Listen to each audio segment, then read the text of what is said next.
Orang bisa online berjam-jam. Tapi belum tentu bisa telepon orang tua di sangir 5 menit.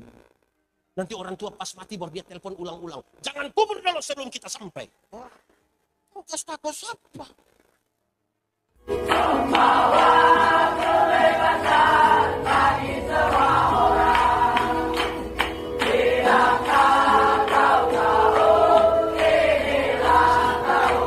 Supaya di dalam damai-Mu kami belajar firman Tuhan. Kami rindu pada firman-Mu. Berfirmanlah bagi kami Tuhan. Di dalam nama Yesus, firman yang hidup itu kami berdoa. Amin. Saya ajak kita buka pembacaan Alkitab dari Injil Yohanes pasal 17 ayat 21 sampai 23. Yohanes 17 ayat 21 sampai 23. Demikian. Supaya mereka semua menjadi satu. Sama seperti Engkau ya Bapa dalam aku dan aku di dalam Engkau. Agar mereka juga di dalam kita, supaya dunia percaya aku dan aku telah memberikan kepada mereka kemuliaan yang Engkau berikan kepadaku, supaya mereka menjadi satu sama seperti kita adalah satu. Aku di dalam mereka dan Engkau di dalam aku, supaya mereka sempurna menjadi satu, agar dunia tahu bahwa Engkau yang telah mengutus aku, dan bahwa Engkau mengasihi mereka sama seperti Engkau mengasihi aku. Demikian firman Tuhan. Berbahagia setiap orang yang mendengar firman, memelihara dan melakukan dalam hidup setiap hari. Shalom. Semuanya shalom. Tahun ini kita merayakan ulang tahun dari Jemaat Pusat Kota Mubagu. Ulang tahun keberapa? 118 itu banyak atau masih sedikit? Sudah dewasa atau masih anak-anak? So mantap atau belum mantap? Semakin saya tanya, saudara punya suara makin menurun. Itu berarti ada masalah di sini. Jemaat. Di sini tidak ada jemaat. Jemaat. Dewasa itu ada 3. Ada berapa? 1, dewasa biologis, sama-sama. Dewasa biologis. Dewasa biologis itu 10 tahun lalu kita berat badan hanya 37. Sekarang 73. Itu dewasa biologis. 10 tahun lalu kita pakai celana nomor 27 tidak ada masalah karena perut rata saja. Sekarang perut macam ada 3. Satu di sini, satu di sini. Itu dewasa biologis. Siapapun bisa begitu. Makan tidur, makan tidur, makan tidur. Cocok, godek. Itu dewasa biologis. Kedua, dewasa psikologi. Sama-sama. Dewasa psikologi tidak tergantung umur dan berat badan. Umur 40 tahun, tapi kalau tukang tersinggung, sedikit-sedikit tersinggung. Sedikit-sedikit tersinggung. Sedikit-sedikit tersinggung. Tersinggung kok sedikit-sedikit. Di sini ada yang biasa tersinggung. Dia ada ikut ibadah. Bapak-bapak atau ibu-ibu. Ada di sini dia. Coba tunjuk. Tidak. Nanti dia mau tersinggung lain, mau keluar lain nanti dari geri.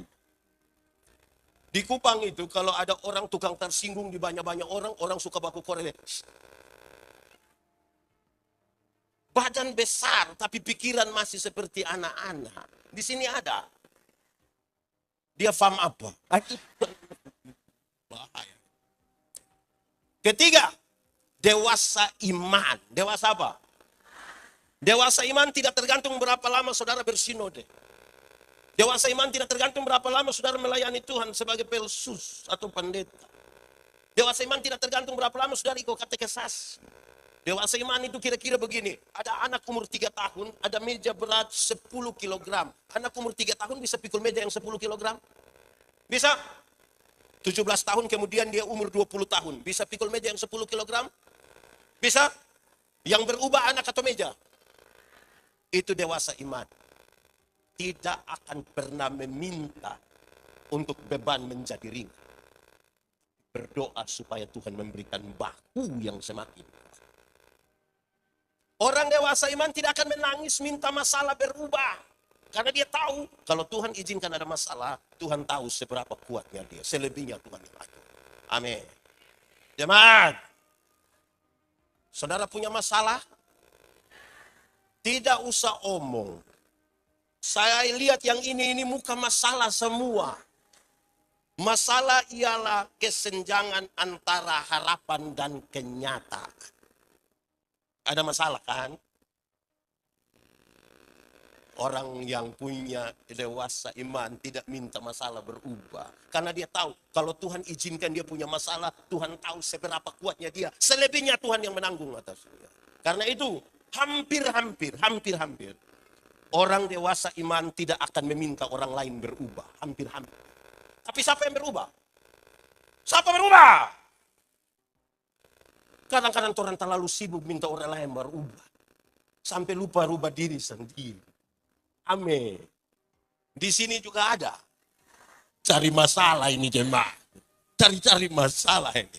Baik jemaat. Orang-orang yang Tuhan panggil untuk melayani. Kalau kita baca di teks Alkitab. Tidak semuanya itu nabi.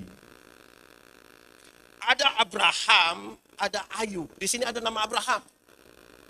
Tidak ada. Ayub. Tidak ada juga. Vence.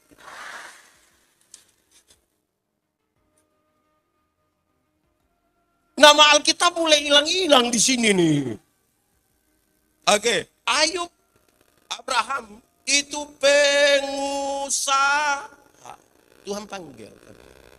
Tuhan panggil.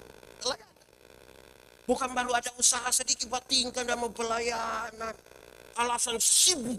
Wah, di sini ada yang begitu. Siapa pesuami? Tuhan katakannya. Tuhan pakai. So 18 tahun, 118 tahun. Tuhan pakai Esther. Di sini ada nama Esther. Esther siapa? Esther itu hanya seorang perempuan peserta lomba ratu kecantikan sejagat. Miss Universe. Waktu itu Ahasuerus tidak mau lagi dan dia punya istri nama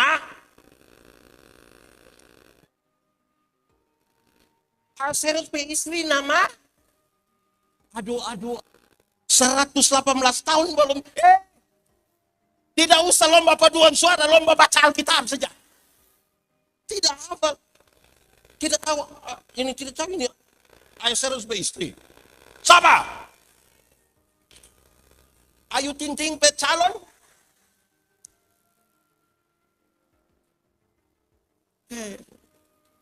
Ahasuerus tidak suka lagi dengan Wasti. Dikumpulkanlah perempuan-perempuan cantik seluruh wilayah 127 provinsi dari Asia sampai Afrika, baru mulai pilih satu-satu. Esther terpilih. Tuhan pakai Ruth. Di sini ada nama Ruth. Sedikit. Ruth itu hanya seorang TKW yang bekerja pada perkebunan milik Boas. Tuhan pakai Daud. Di sini ada nama Daud. Tidak ada. Nyongki.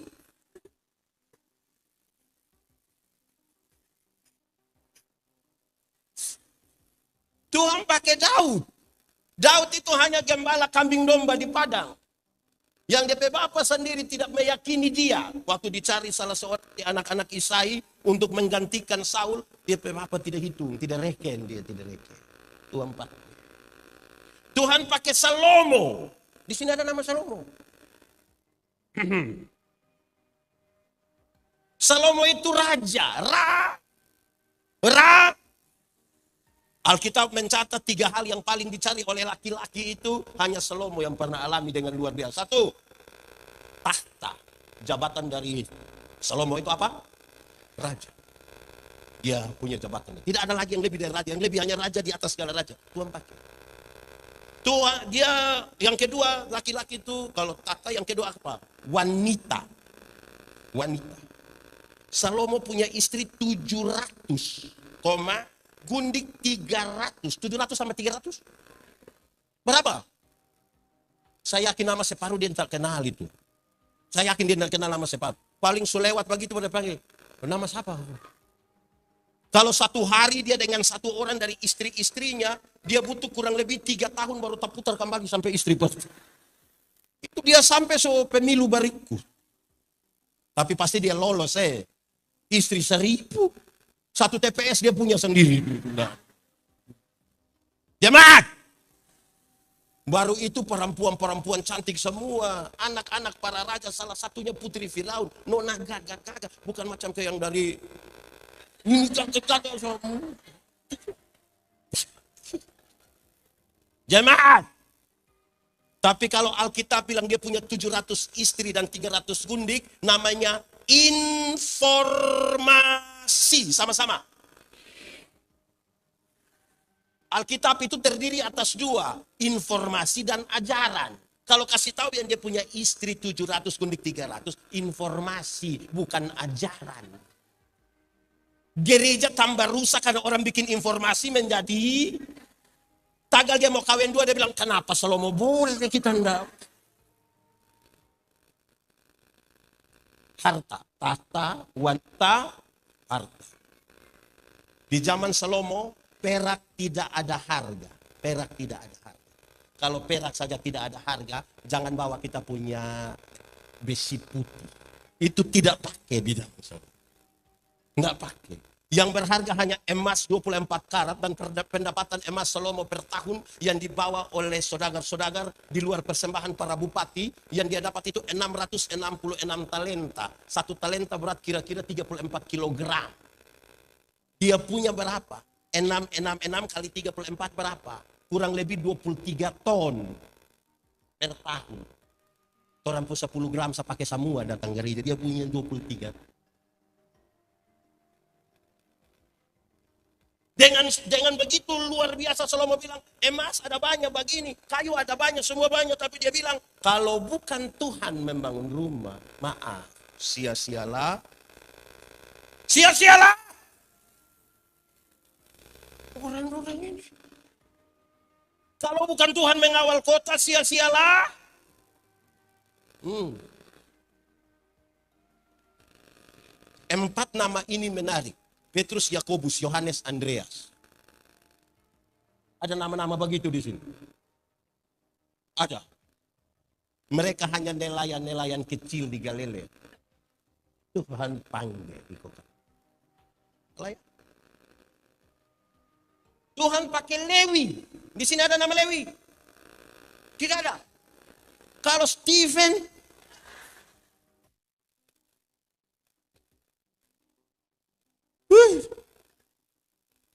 Lewi itu pemungut cukai.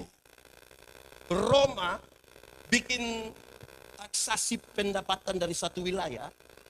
Terus dia lelang siapa yang mau pungut di itu wilayah. Nanti boleh makan dari situ terus kirim siapa Roma. Apalagi dari Lewi orang paling benci, orang paling gak suka dia Tuhan pakai. Tapi Tuhan pakai Simon orang Selot. Simon orang Selot itu seorang politisi dari partai yang sangat radikal, yaitu partai Selot yang anti terhadap Roma. Dia mau bikin revolusi besar, lawan, perang terbuka dengan Roma. Tuhan pakai. Saudara lihat, Lewi mengabdi kepada Roma, tapi Simon anti Roma. Ini manusia 2 kalau ketemu di luar Tuhan Yesus baku bunuh. Tapi Tuhan bisa kasih ketemu orang 2 yang beda frekuensi. Jemaat. Di jemaat pusat ini ada yang beda-beda frekuensi. Yang rapat sedikit mau bakal lagi ada di sini. Itu orang 2 ketemu di dalam siapa? Dalam Yesus Tuhan bisa kasih ketemu yang beda frekuensi. Tuhan pakai Onesimus. Ada nama Onesimus? Mulai jauh ini. Dia hanya seorang budak yang bekerja di perkebunan milik Filemon. Tuhan panggil dia kerja. Saudara tahu dia tidak tahan kerja di itu perkebunan, bangun lari. Nah tangkap, masuk penjara. Paulus injili dia, setelah terima Tuhan Yesus, Paulus bilang pulang kembali ke Onesimus. Dia pulang ke Filemon, dia bilang, Bapak, kalau kita pulang kita kena bunuh. Dia bilang, pulang saja, nanti kita tulis surat buat dia. Filemon, yang pulang bukan budak, tapi orang merdeka. Yang pulang bukan budak, tapi saudara kita yang kekasih. Sang tuan menerima budak itu seperti menyambut seorang sahabat. Makan sama-sama di satu meja makan. Orang-orang yang lain lihat, bagaimana mungkin tuan yang berkelas menerima budak ini? Bagaimana bisa begitu? Orang dua bilang, tuh kami mengajarkan kami hal itu. Akhirnya banyak orang yang tidak kenal Tuhan rindu mengenal. Amin. Itu baru kenyataan Alkitab. Lalu kenyataan masa kini bagaimana? Kenyataan masa kini bagaimana? Oh, jemaat. Sumati. Jemaat. Kenyataan masa kini di gereja itu banyak sekali orang yang satu, omong banyak sekali tapi kerja tidak ada.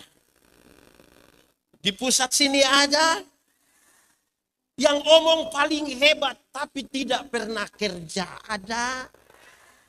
Ada juga jemaat itu di satu jemaat yang semua acara itu dia mau bertanya saja. Dia bertanya begitu rupa sampai jawab kembali dia pun pertanyaan. Di sini ada juga. Ada juga. Ada yang semua program dia usul kasih habis. Tapi itu orang sekikir sekali tidak pernah menyumbang. Hanya ada juga ada di sini. Oh masa? Kenapa tepuk tangan? Ada juga.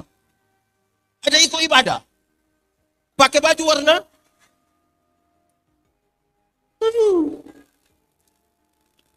Ada yang waktu kerja dia tidak ada. Pas makan. Ada juga di sini. Ada yang kalau dia pergi di syukuran hanya untuk babung. Ada juga. Itu ibu-ibu ada di sini. Tunjuk.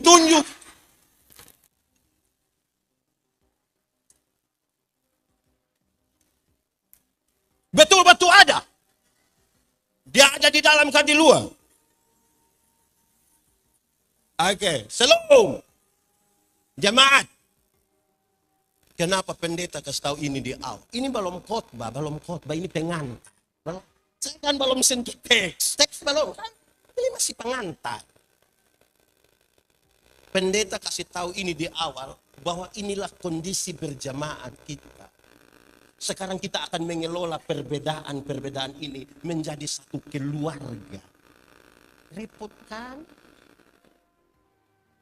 Belum lagi habis apa dia sudah tersinggung. Mau pindah gereja, balik papa nama, kita keluar. Masuk gemit. Gemit ada di Kupang.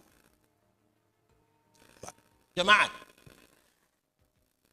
Ini doa pembacaan tadi. Nah, ini bermasuk khotbah. Pembacaan tadi itu doa Yesus untuk murid-muridnya.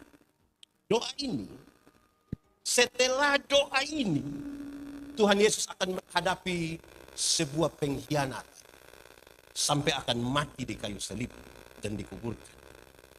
Tuhan Yesus sadar betul bahwa dia akan kasih tinggal murid-muridnya sendiri. Dia sadar betul bahwa dia akan kasih tinggal jemaat termasuk jemaat pusat kota mau bagus sendiri tanpa Tuhan Yesus yang hadir secara fisik. Yang Tuhan Yesus ada saja dan bertengkar siapa yang terbesar di antara dora. Apalagi kalau Tuhan tidak ada bersama-sama dengan doa. Sekarang doa ini sebuah harapan yang kemudian dijawab sendiri oleh Yesus. Tuhan merindukan supaya mereka semua menjadi satu. Tapi satu yang bagaimana? Satu yang bagaimana? Supaya kita renungkan 118 tahun itu satu yang bagaimana itu sudah terjadi di jemaat pusat sini atau tidak? Satu yang bagaimana? Ada dua hal yang benar. Satu, ada berapa hal? Dua kalau pakai bahasa Indonesia? Kedua, pakai bahasa Inggris baru? Pakai bahasa Kota Mobagu? Pakai bahasa Sangir? Mulai sebut-sebut. Ada dua hal. Satu, supaya mereka semua menjadi satu di dalam kasih. Sama-sama. Menjadi satu di dalam kasih. Sama-sama. Kasih tahu kawan di sebelah. 1, 2, 3. Jemaat. Hukum Taurat itu ada 10. Dari 10 dijabarkan jadi 613 pasal. Dari 613 pasal ada ribuan peraturan hidup setiap hari. Tuhan Yesus simpulkan dia dalam 2 kalimat. Yaitu mengasihi Allah dan mengasihi. Dari 2 kalimat Tuhan Yesus simpulkan dia menjadi hanya satu kata. K-A-S. K-A-S-I-H. Apa? Kasih, kasih, kasih. Kasih, kasih, kasih. Anak sekolah minggu lanjutkan. Kasih itu apa? Terus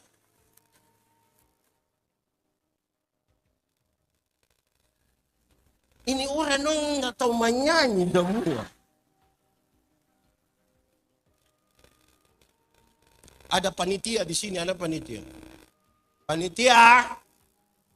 Tahun depan bikin lomba menyanyi Kidung Jamaat dari nomor 1 sampai nomor 478. Karena nanti orang menyanyi, makin dekat Tuhan kepada,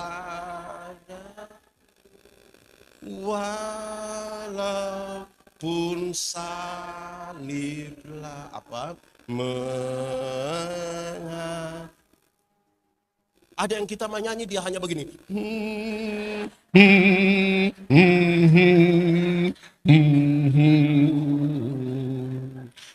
Kelihatan rohani padahal dia tidak tahu dia.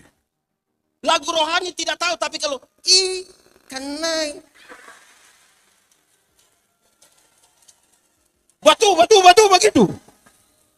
Jadi lomba menyanyi Nggak usah pakai juara juga apa-apa, yang penting ada lomba menyanyi. Nanti pakai juara lembah, kalahin lagi. Wah, pusing lah.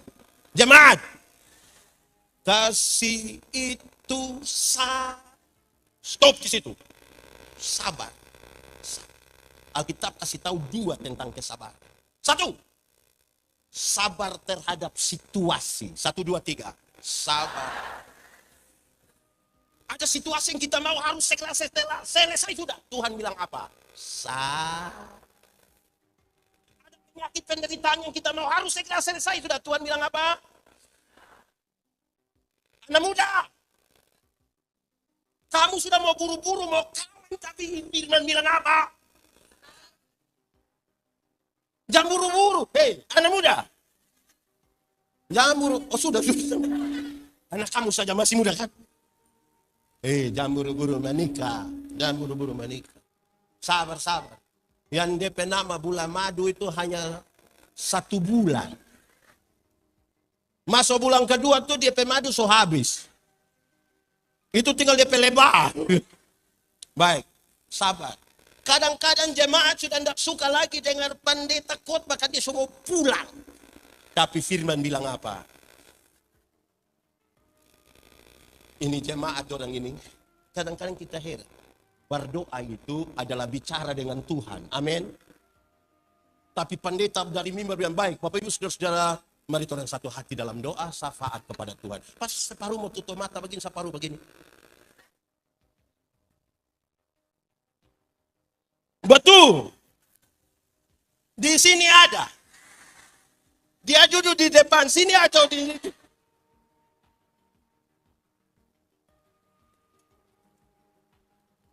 Yang tidak bisa sabar sedikit. Jemaat, dorang keluar dikit apa di luar?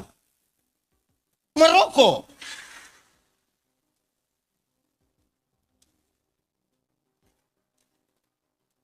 Jemaat, ini gedung jemaat pusat ini bagus kok tidak? Bagus kok tidak? Saya juga akui ini bagus. Tapi saya mau kasih tahu saudara. Bangun gedung bagus-bagus, mewah-mewah, baru lebih banyak mau duduk di luar. Untuk apa kita mau bikin gereja bagus-bagus? Lebih baik semua duduk di luar. Tapi Alkitab bilang apa? Ada suami-suami yang terlalu tapi Alkitab bilang ada juga istri yang terlalu ada itu ibu-ibu di sini yang menjengkelkan. Tapi Alkitab bilang apa? Ada orang tertentu yang sekarang ini ada duduk di kitab sebelah yang terlalu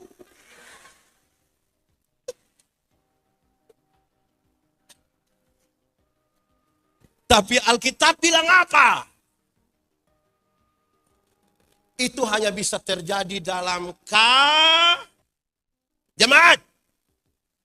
Hafal. Ikut yang pendeta om. Yang ikut dulu, kita belum ngomong. Kasih ialah kebaikan tidak terpatahkan oleh apapun, tidak akan berubah menjadi kebencian.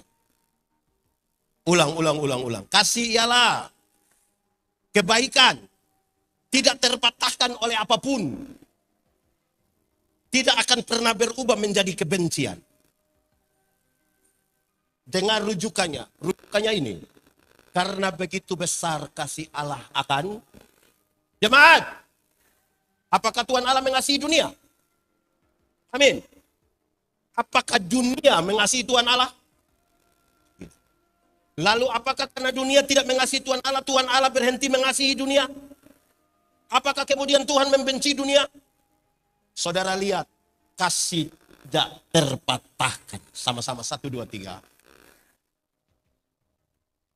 Supaya jangan ada satu orang berani bilang pada sahabatnya begini. Kakak, kita terlalu hargai kakak. Tapi waktu kita lihat kakak punya sifat asli macam begini, maaf. Itu bukan kasih. Ego. Di jemaat pusat sini ada. Yang terlalu egois ada. Yang dia mau dia yang ngomong orang dengar, orang ngomong dia tidak mau dengar. Ada.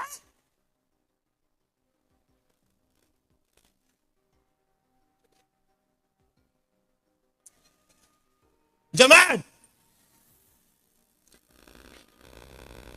Yang paling bisa mengkonfirmasi itu adalah ibu-ibu.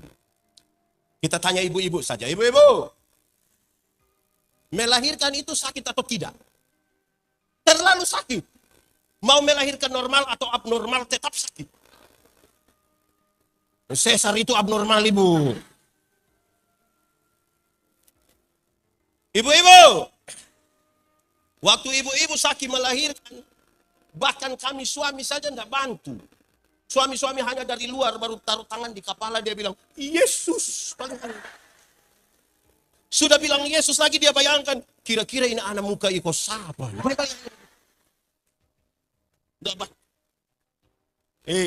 Anak-anak. Kamu ini punya jam tidur, orang tua punya jam bangun. Orang tua punya jam, kamu punya jam tidur. Banyak orang tua tidak tidur gara-gara DP anak. Betul? Jam 3 pagi masih ada ibu-ibu, bapak-bapak gendong-gendong anak begini toh. Dalam keadaan sempoyongan tidak bisa tidur lagi, seringkali ibu-ibu dipaksa lagi menjadi penyanyi. Makanya seringkali ibu-ibu punya lagu itu sulit untuk dipertanggungjawabkan. Kalau tidak bobo digigit, padahal justru kalau anak bobo itu baru nyamuk gigi. Kalau anak ada balari-balari, nyamuk mana pergi gitu. Tapi mari kita lihat. Dengar, jemaat. Kamu waktu baru lahir, kamu 3 ini tidak bisa omong. Betul ke tidak? Dorang hanya bisa menangis. Orang tua ajar anak-anak omong satu-satu suku kata. Ma, pa. Sekarang ketika dorang usia remaja begini, usia remaja, bisa omong kan? Ada suka omong sama orang tua? Dorang sudah ada suka omong dengan orang tua? Tidak kan? Lebih banyak omong dengan pertanyaan terakhir. Dengar. Dorang lahir nggak tahu omong. Orang tua ajar omong satu-satu suku kata. Setelah sudah tahu bawa omong dengan kita, dia baca cerita dari orang lain. Pertanyaan terakhir, ibu-ibu, kenapa kasih makan orang tiga? Kenapa? Kenapa kasih makan orang? Coba kasih tahu saya, kenapa kasih makan? Hanya satu, kasih tidak terpatahkan. Nah, itu aneh. Kamu tiga ini. Pendeta mau gimana lagi bukan ngomong. Waktu lahir tidak bisa jalan. Betul tidak? Orang tua ajar mereka jalan satu-satu langkah. Pegang di ujung tangan baru mulai.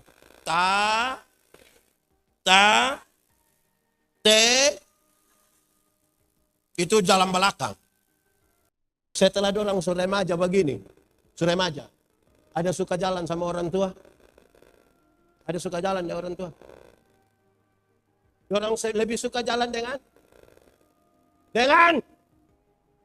pertanyaan terakhir.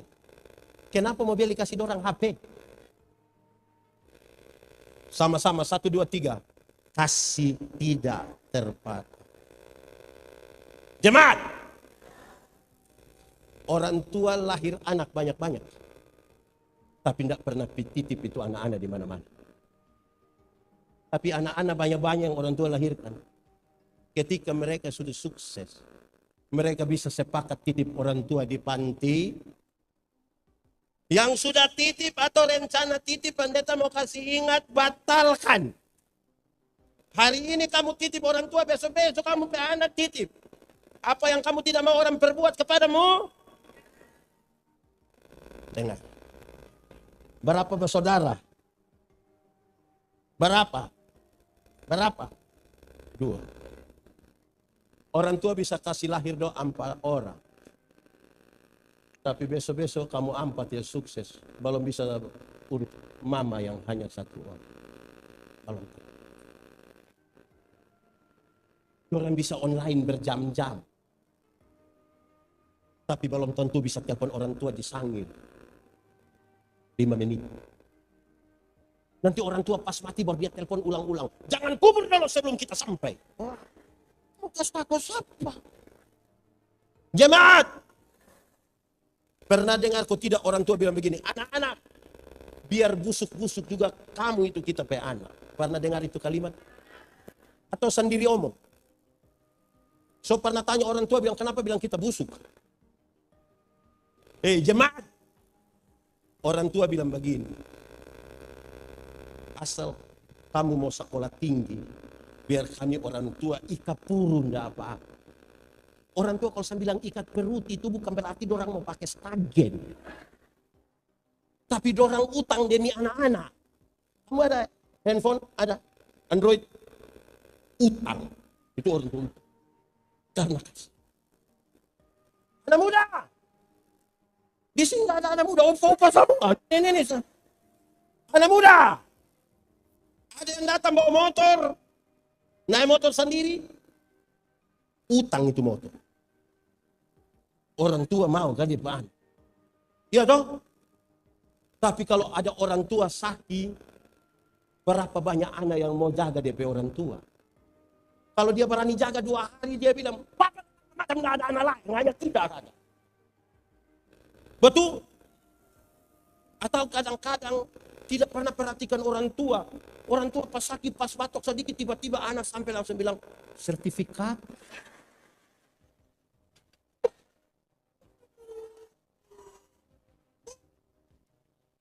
Di sini ada anak begitu, itu anak begitu ada. Kita nih apa nih? Tolong perhatikan keluarga dulu toh.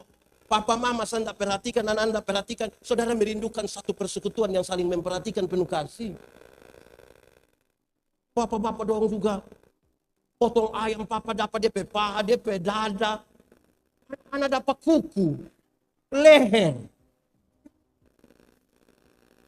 Oh iya. Saudara, waktu orang masih kecil-kecil, orang tua itu kalau anak kecil sakit, langsung ambil air hangat. Kompres, taruh handuk di dia punya sini. Betul kan tidak? Tapi mungkin itu mama-mama dulu. Mama-mama sekarang kalau anak sakit dia foto.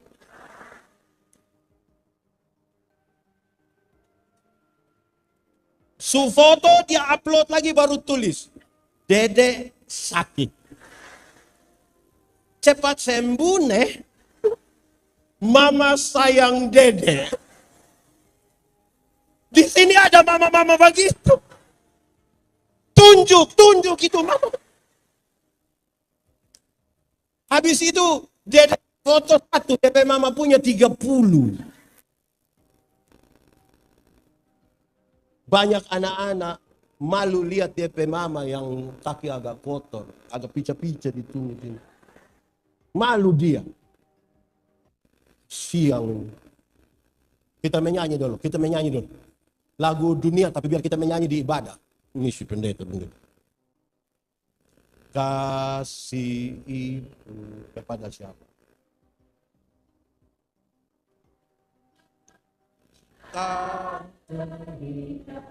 Sepanjang masa hanya kembali.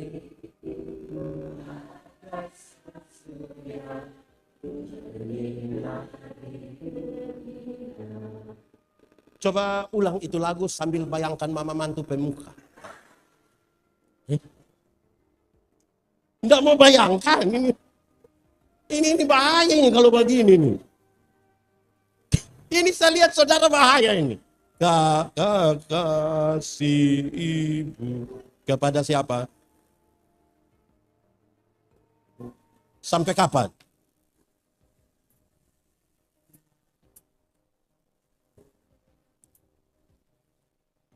Hanya apa? Harap kembali kok tidak? Nah, dia seperti apa itu?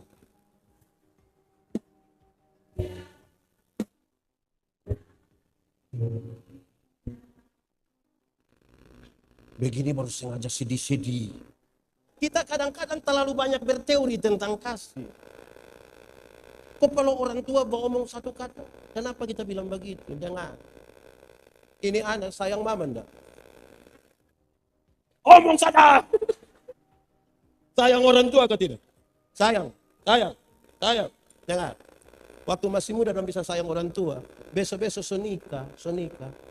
Mau kasih uang 50.000 di mama, saya sembunyi dari DP suami. Mau kasih uang di DP mama, sembunyi dari DP istri. Dia ramas-ramas begini. Ini cepat. Ada ini, ada versi begini. Ada begitu juga.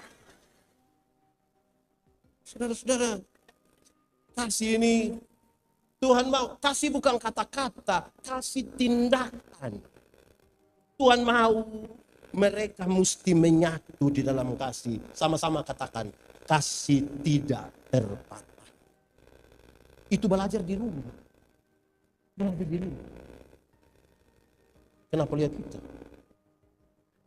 Kedua, supaya mereka menyatu dalam kasih itu yang pertama, tapi yang kedua, Tuhan Yesus mau supaya masing-masing orang menyatu dengan Tuhan secara personal. Yang ini menyatu dengan Tuhan, yang ini menyatu dengan Tuhan, yang ini menyatu dengan Tuhan, ini menyatu dengan Tuhan, pendeta menyatu dengan Tuhan secara personal.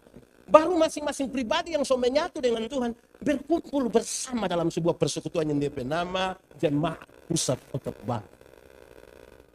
Tidak boleh ada satu orang pun dalam persekutuan jemaat yang tidak menyatu dengan Tuhan tapi mau datang berjumpa dengan sahabat. Apa maksudnya? Makin dekat seseorang dengan Tuhan, makin dekat dia dengan orang-orang yang di sekitarnya. Yang tukang beribu dalam gereja itu kan tidak dekat dengan Tuhan.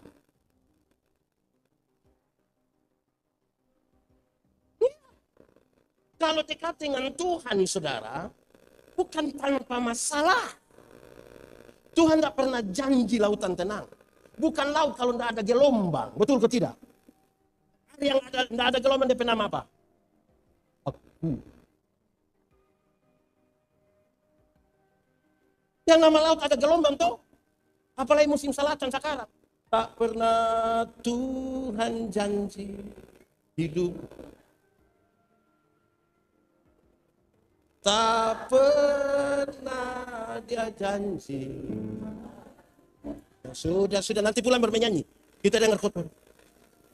Jadi masing-masing kita menyatu dengan Tuhan. Terus baru datang menyatu di sini. Kita pakai contoh lebih spesifik. Jemaat. Ada kalau kelompok kaum bapak di sini DP nama apa?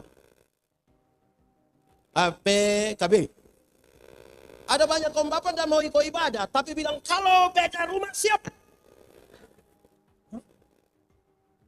Ibadah tidak mau, menyatu dengan Tuhan tidak mau, tapi siap beda rumah. Wah, tidak bisa begitu. Ibadah menyatu dengan Tuhan mendahului. Baru kita digerakkan untuk pergi melakukan pekerjaan-pekerjaan dan pelayanan bersama. Masing-masing kita menyatu dengan Tuhan. Tapi kita koma di situ. Kasih naik sedikit kapasitas. Lalu bagaimana bisa menyatu dengan Tuhan? Bagaimana saudara-saudara bisa menyatu dengan Tuhan? Bagaimana pendeta Yanti boleh menyatu dengan Tuhan? Jawabannya begini. Tuhan yang kita sembah itu Tuhan yang kudus. Amin. Yang kudus tidak dapat bersatu dengan yang tidak kudus. Tanggalkanlah kasutmu sebab tempat di mana engkau berdiri itu kudus. Satu-satunya syarat menyatu dengan Tuhan secara personal adalah menjaga kekudusan. Sama-sama 1, 2, 3. Menjaga. Banyak orang melayani tapi tidak jaga kekudusan. Banyak orang berkumpul bersama-sama dalam sebuah persekutuan tapi tidak menjaga kekudusan. Lalu saudara bilang, saudara menyatu dengan Tuhan. Kalau kudus itu terang dan tidak kudus itu gelap. Yang diterang, orang diterang bisa lihat orang digelap. Bisa? Orang digelap bisa lihat orang diterang. Lalu kenapa kadang-kadang orang sudah terang dia kembali pi gelap? Karena dia suka begini, dia suka begini. Ini dia penama apa? Ho. Kalau dia sebegini, sedikit lah dia begini.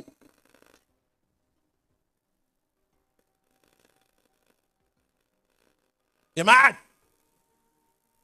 Jaga kekudusan toh. Jangan jadi aktivis pelayanan. Pendeta Yandi boleh khotbah tiap hari, tapi menyatu dengan Tuhan belum tentu. Kita jadi aktivis. Ada pelayanan sini, pelayanan. Dia hadir. Saya mau ibadah dia hadir. Kaum bapak hadir, kaum ibu hadir, anak-anak sekolah minggu dia hadir kamu. Tapi syarat utamanya apa? Menjaga kekudusan. Saudara tahu, waktu bicara tentang kekudusan, Tuhan menyelidiki hati. Orang bisa tipu siapapun, tapi Tuhan melihat. Dia tahu orang kudus. Saudara, Menara Babel dalam kisah Kejadian pasal 11 ayat 1 tulis bilang begini. Waktu itu semua orang di satu dunia bahasa hanya satu dan logatnya hanya satu. Tapi oleh karena keangkuhan dirinya, mereka tercerai. Waktu kita baca kisah para rasul pasal 2 tentang Pentakosta, pencurahan Roh Kudus di hari yang ke-50. Dia bilang begini. Waktu itu diam di Yerusalem orang-orang dari berbagai bangsa dan bahasa. Dari Elam, Kapadokia, Mesopotamia, Pontus, Frigia. Tapi ketika Roh Kudus itu turun atas mereka, mereka berbeda-beda itu menjadi. Siapa yang datang dalam nama Roh Kudus pasti menyatukan. Tapi yang datang dalam keangkuhan pasti akan memecah belah persekutuan. Kita butuh selidiki. Selidiki. Lihat hati. Apakah ku sungguh mengasihimu, Yesus, oh yang maha tahu dan menilai hidupku, tak ada yang tersembunyi pagi. Sama-sama semuanya. Telah kulihat kebaikan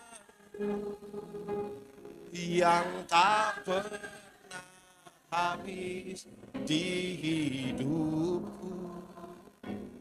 Ku berjuang sampai akhirnya kau datang hati aku tetap. Saya tidak bisa menuduh seseorang dia kudus atau tidak kudus. Tapi Tuhan, kadang-kadang orang bikin dosa tuh, kau pikir ada yang dapat lihat. Tapi anak sekolah minggu menyanyi, hati-hati gunakan, hati gunakan tangan,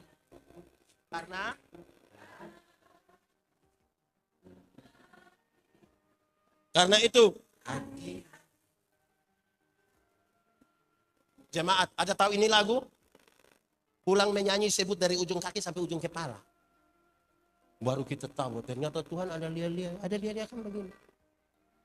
Lihat. Baik, lanjut. Jemaat. Lalu apakah itu belum terjadi dan akan baru nanti terjadi kapan-kapan? Nah. Tuhan kasih tahu sudah terjadi dan itu sekarang. Mestinya tinggal dilakukan terus. Dia kasih tahu. Untuk hal itu telah aku nyatakan kata ini. Kemuliaan. Sama-sama. 1, 2, 3. Tentang kemuliaan itu ada 3 hal yang perlu diketahui bagi sebuah persaudaraan. Keluarga dan persekutuan. 1. Tuhan, kemuliaan yang Tuhan maksudkan itu adalah kemuliaan salib. Sama-sama. 1, 2, 3. Kemuliaan. Dia dimuliakan di atas salib. Kepentingan apa? Penebusan dosa. Tidak boleh ada satu orang pun yang lebih mulia dari sebuah persekutuan itu. Yang lebih tinggi kemuliaannya dari salib. Orang semua takluk di bawah kemuliaan salib. Dan Yesus telah melakukan itu. Dia dimuliakan. Dia bukan mati konyol di sana. Dia dimuliakan di atas salib. Supaya mereka semua telah diselamatkan. Orang semua diselamatkan. Orang bilang mulia. Mulia. Tidak boleh ada satu orang yang terlalu mulia dalam gereja. Yang dia lebih mulia dari salib. Tidak boleh. Tidak boleh ada satu orang dengan alasan pun dalam sebuah persekutuan bergereja yang lebih mulia dari Kristus di salib. Tidak. Saudara tahu kenapa gereja-gereja lagi bertengkar hari ini? Kenapa para pemimpin agama bertengkar? Karena kita bertengkar di luar kemuliaan salib. Membesarkan organisasi, membesarkan dan membawa orang datang pada kita dan bukan datang pada kemuliaan salib. Mestinya Anda dari gereja yang berbeda, dari gereja yang berbeda, terus kita tanya, masih pada salib Kristus dan Anda bilang amin. Kalau begitu kita masih bisa ketemu. Kita pandang dari bantah asal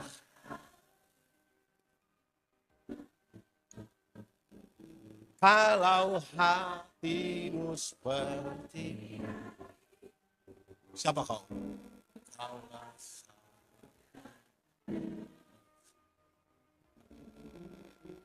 Hanya itu tuh. Saudara tahu apa yang terjadi di salib? Ada orang bilang begini, pendeta, kenapa waktu itu Tuhan Yesus tidak angkat ame satu kuasa tinggal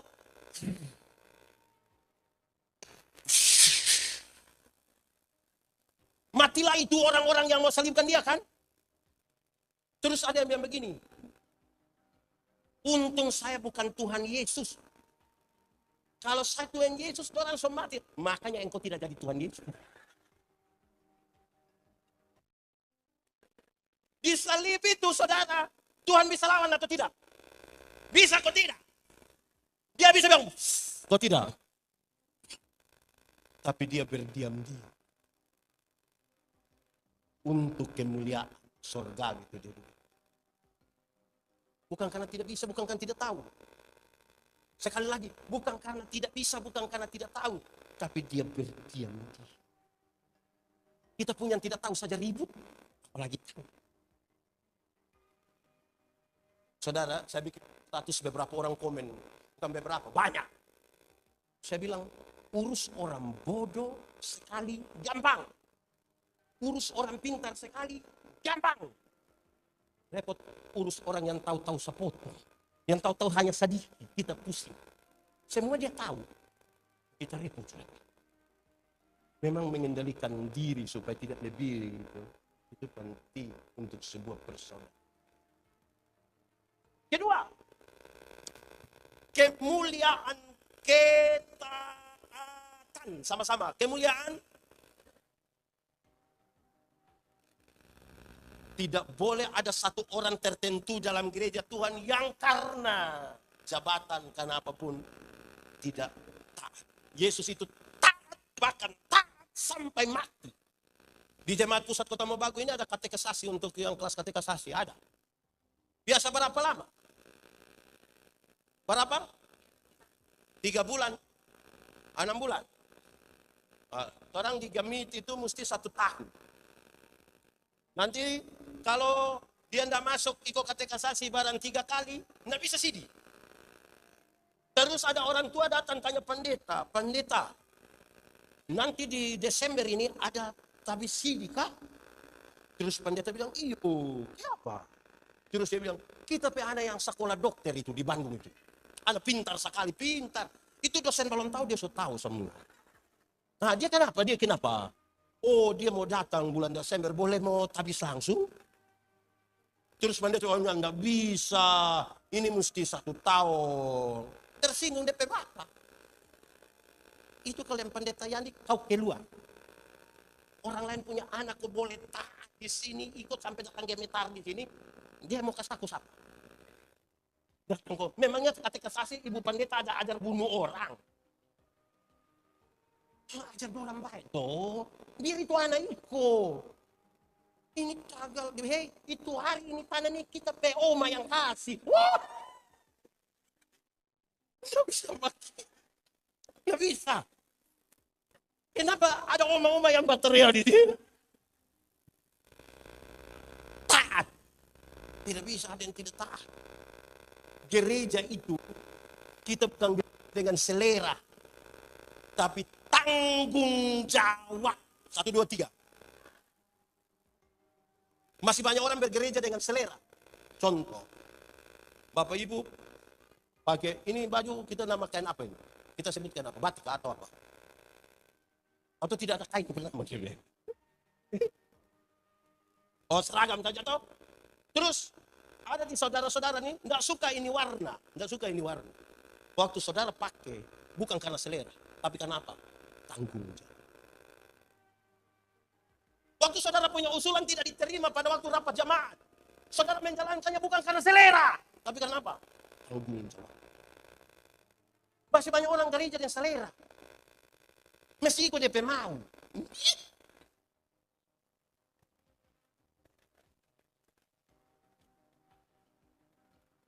Jemaat,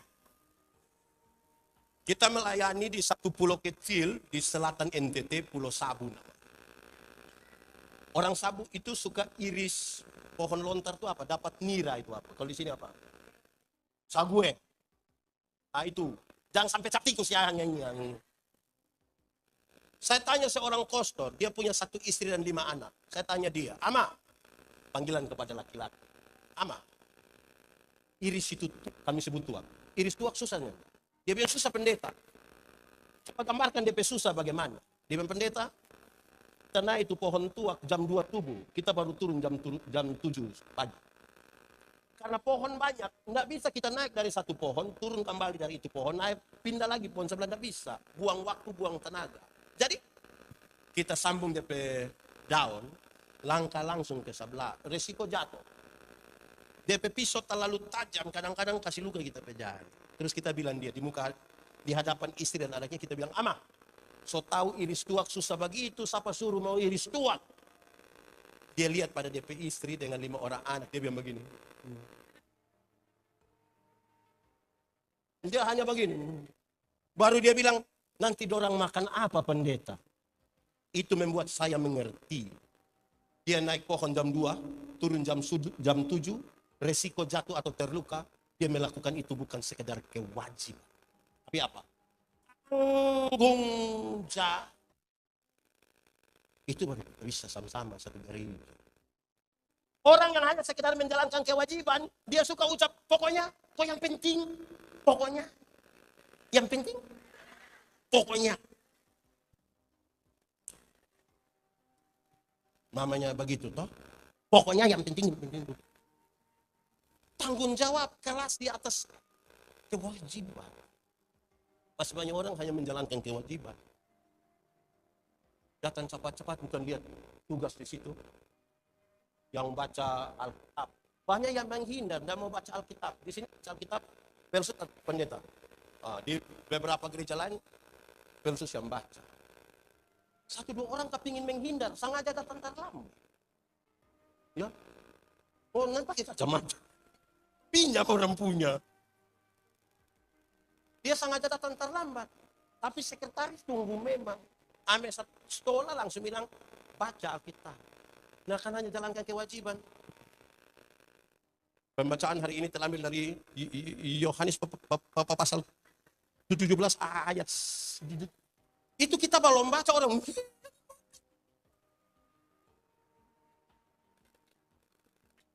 Tanggung jawab. Jangan. Ada orang tahu menyanyi. Ini tadi orang ini. 1, 2, 3 mana? Yang penyanyi-penyanyi. Oh, menyanyi bagus. Pas ini jamaat ini penyanyi bagus-bagus semua tuh. Kenapa saudara? Tapi pendeta pimpin di sini. Tanya, ada paduan suara, vokal group? Tapi kalau bilang ketua Sinode Gemiber dan Sulawesi Utara akan beribadah bersama-sama di Jemaat Pusat Kota Mubang. Solo dia, duet dia, paduan suara dia, vokal dia, tari-tarian juga dia kata. Itu dia nama karunia makam putih. Dan itu mengganggu ini persekutuan jamaah. Menyanyi puji Tuhan dalam tanggung jawab. Betul ke tidak? Amin kok tidak? Ada kaum bapak tapi bukan di sini. Mana kenapa bilang ada? Ada yang bagus, kaum bapak ada vokal group. Tapi dia hanya kirim berita. Orang menyanyi sebelum firman. Menyanyi habis langsung pulang. Suka luar. Ini mau datang bikin. Ada ibu-ibu juga, kelompok ibu-ibu juga. Waktu mau untuk kepentingan hari raya ulang tahun gereja pusat yang ke-118, pakatlah untuk ibu-ibu pakai pakaian seragam.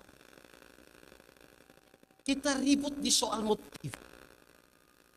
Polos, kondak polos. Melintang begini atau begini, atau begini. Di sini juga ada begitu-begitu yang berkelahi bukan pada intinya itu ada. Oh bagaimana? Kau mau cari yang bagaimana? Ya saudara-saudara, memang mesti tanggung jawab. Padahal juga begitu. Kita tanya, Bapak, tadi KPI bagaimana? Ini orang yang kerja protes saja, tidak ada yang betul, semua salah. Nanti dia mulai dari kalimat, so bagus, so bagus. Tapi, nah itu tapi itu kita salah semua. Nanti dia cerita, kami dulu,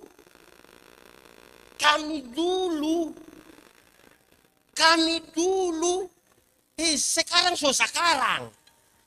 Ini main kami dulu, jang balik. Sudah jangan menyanyi. Nah, saudara-saudara, ini sebenarnya sebuah kekayaan. Untuk dengan tanggung jawab kita kelola. Jadi persekutuan.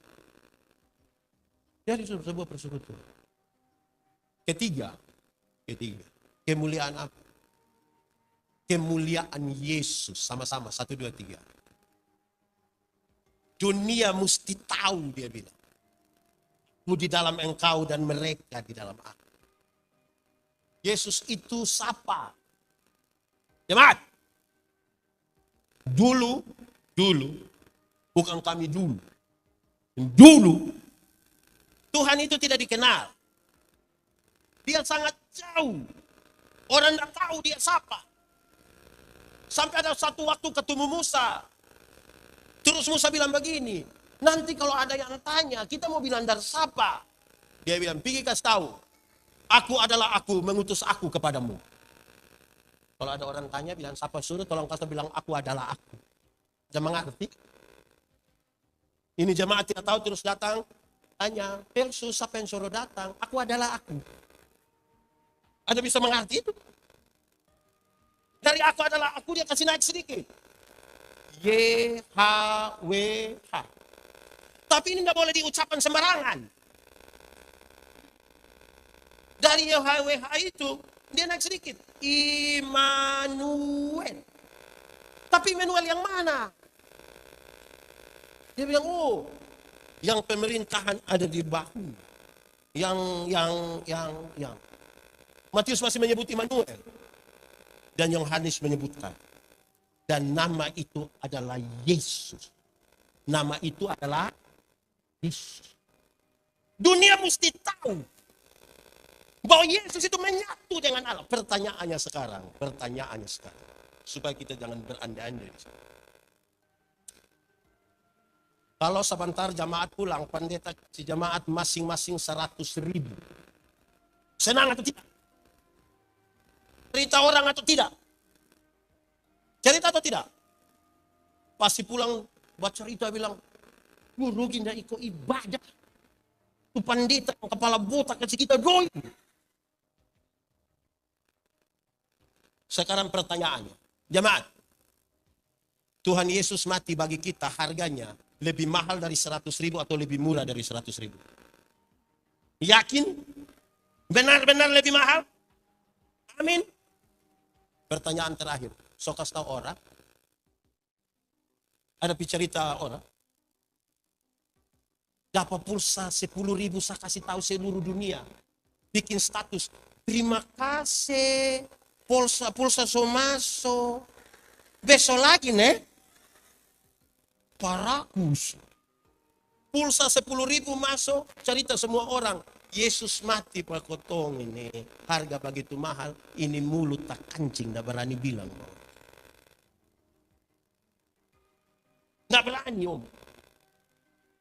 Satu waktu, Tuhan Yesus kasih tinggal murid-murid dengan 5.000 orang laki-laki yang baru saja Tuhan kasih makan gratis.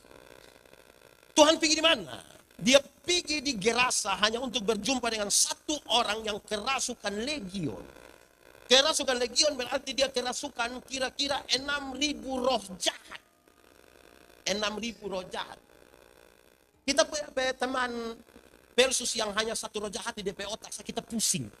Ini 6.000. Ini orang terlalu jahat.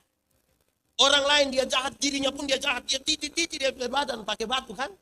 Beberapa orang bilang begini, manusia macam begitu mati. Yesus tidak. Yesus datang. Waktu Yesus turun dari perahu, roh jahat itu bilang begini, Yesus anak Allah yang hidup, apa urusanmu dengan kami? Rupa-rupanya roh jahat itu pun mengenal nama Yesus. Jadi orang kalau baru mengenal nama Yesus belum lebih hebat dari roh jahat. Dan roh jahat juga mengenal nama Yesus. Injil Markus mencatat, di daerah-daerah itu ada penjaga-penjaga babi, ada jaga babi 2.000 ekor. Roh jahat itu meminta supaya masuk ke babi-babi itu. Tuhan Yesus biarkan dan matilah 2.000 ekor babi. Pertanyaannya sekarang, apakah Tuhan Yesus tega melihat orang kehilangan pekerjaan? Jawabannya tidak. Tapi kenapa Yesus biarkan ada 2.000 ekor babi mati? Jawabannya, dalam struktur budaya Yahudi, babi itu haram. Orang Yahudi tidak makan daging babi. Urkis Yahudi. Ada kelapa 17. Di Yahudi. Tidak ada itu warung boke di Yahudi. Tapi yang haram ini dorang pelihara 2.000 ekor. Ini yang Yesus mau. Alangkah lebih baiknya ada 2.000 ekor babi mati daripada ada satu jiwa binasa. Saya ulangi kalimat ini. Alangkah lebih baiknya ada 2.000 ekor babi mati daripada ada satu jiwa binasa. Sekarang coba kali. Kalau babi 1 ekor harga 4 juta. 2.000 berapa? 2.000 kali 4 juta. Banyak sah. 2.000 kali 4 juta. Kamu sekolah kau ini? Sekolah enggak? Masih sekolah? Iya. Oh, pendeta kira 1.000. 2.000 kali 4 juta, 8 miliar. Harga satu orang, gila. Ini kan jemaat paling besar di Gemibem toh. Pernah siap 8M untuk pekabaran Injil.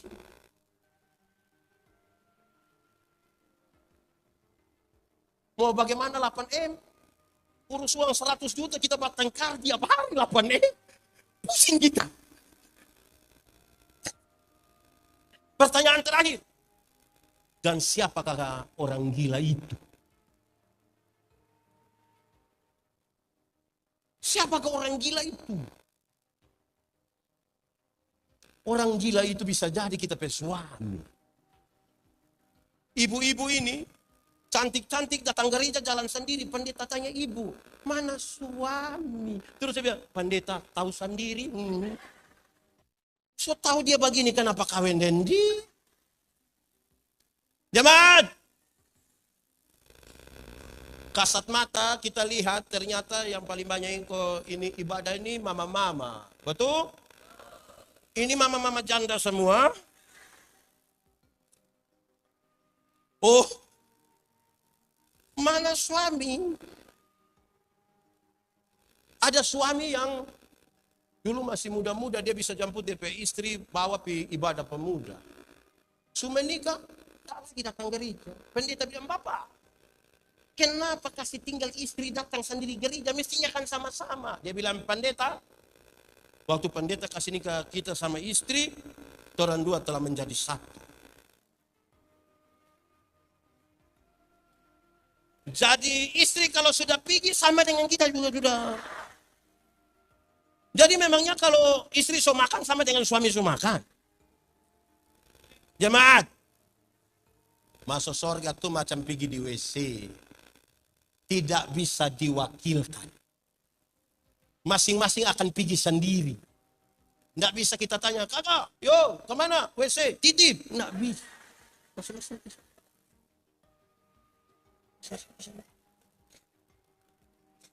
Jemaat, pertanyaan sekarang dunia sudah tahu. Saya punya satu kalimat untuk menegaskan ini. Kalau Anda dikenal dunia sebagai milik Kristus, Kristus mesti kelihatan di dalam hidup. Saya tambah satu kalimat. Karena itu mesti ada hubungan antara hari Minggu dan hari Senin. Jangan hari Minggu kita datang ibadah sangat luar biasa di sini, hari Senin gila. Terus Minggu datang ulang lagi baik-baik di sini, Senin rusak. Itu. Hari Minggu dia bilang haleluya. Tapi dia ada kios yang harganya halilintar. Kalau Anda dikenal dunia sebagai milik Kristus, Kristus mesti kelihatan di dalam hidupmu. Oke. Belum habis khotbah. Saudara so emosi, Alkitab hanya bilang sabar. Belum selesai. Kan kita khotbah 1 hari, malam kita justru pulang. Tidak mungkin datang tiap hari. Paling yang emosi bukan semua. Saudara, sekarang kita fokus pada keluarga. Berdasarkan hal-hal tadi. Pertanyaannya, saudara bahagia? Atau pura-pura bahagia?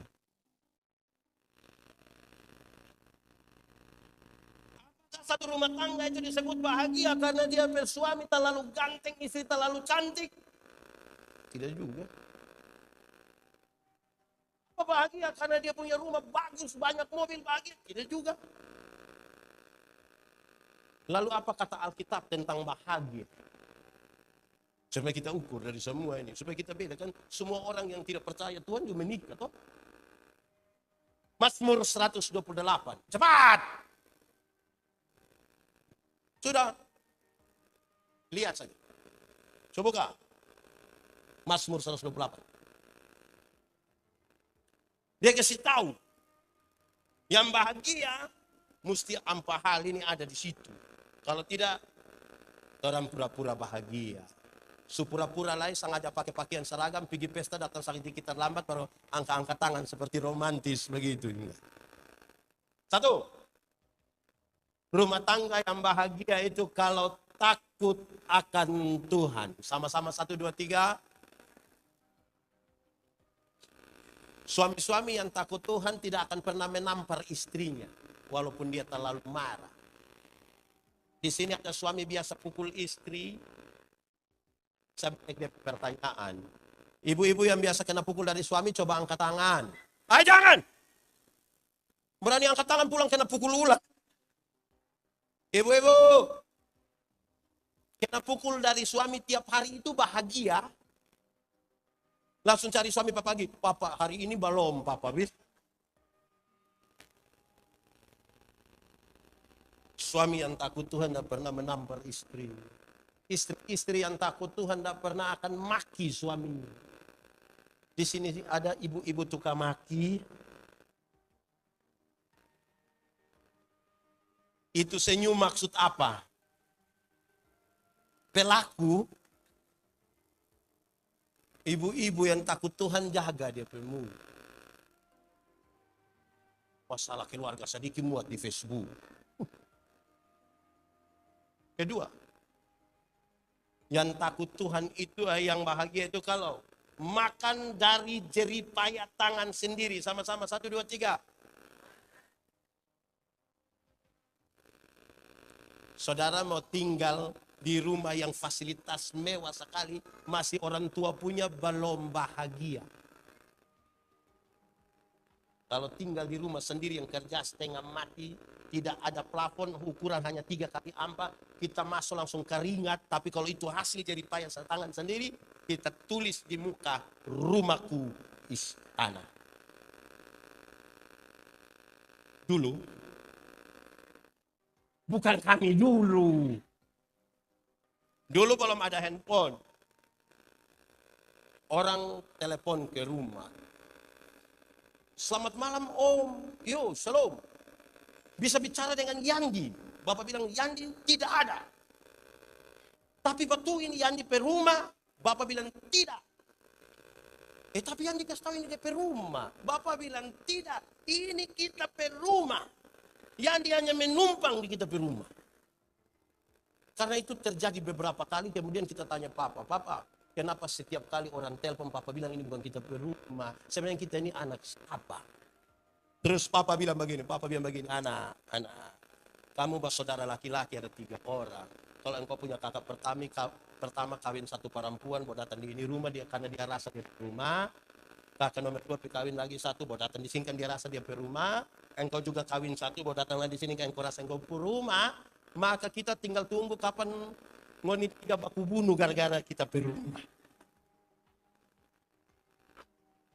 Kita lahir besar di Soe, 100 km dari Kupang. Sebutannya mesti jelas, Soe. Ada koma sedikit di atas. Soe artinya timba. Jangan bilang Soe. Kalau Soe itu 800 meter di atas permukaan laut, jadi dingin. Karena itu orang Timor, orang Soe, selalu ada dapur kecil di belakang untuk kasih hangat air dan masak jagung.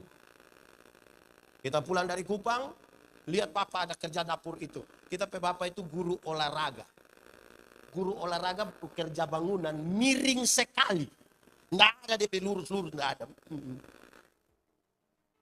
Terus kita bilang begini, Bapak, kenapa enggak kasih lurus sedikit begini? Kenapa DP jandelan dari sini, pintu di sini? Bapak lepas itu alat-alat tukang itu, Bapak bilang begini. Kau yang omong hebat-hebat itu kau punya rumah di mana? Ini biar miring-miring begini tapi kita per rumah. Nanti yang kau punya usulan yang bagus itu pakai yang kau punya rumah ya. Jangan kita. Waktu kita beli motor 0 kilometer. Kiri Bapak pemuka rumah. Yo, naik. Karena motor agak tinggi, papa naik susah. Papa marah. Kamu beli motor tinggi-tinggi buat kita naik susah. Kita bilang, papa yang omong hebat-hebat, motor di mana?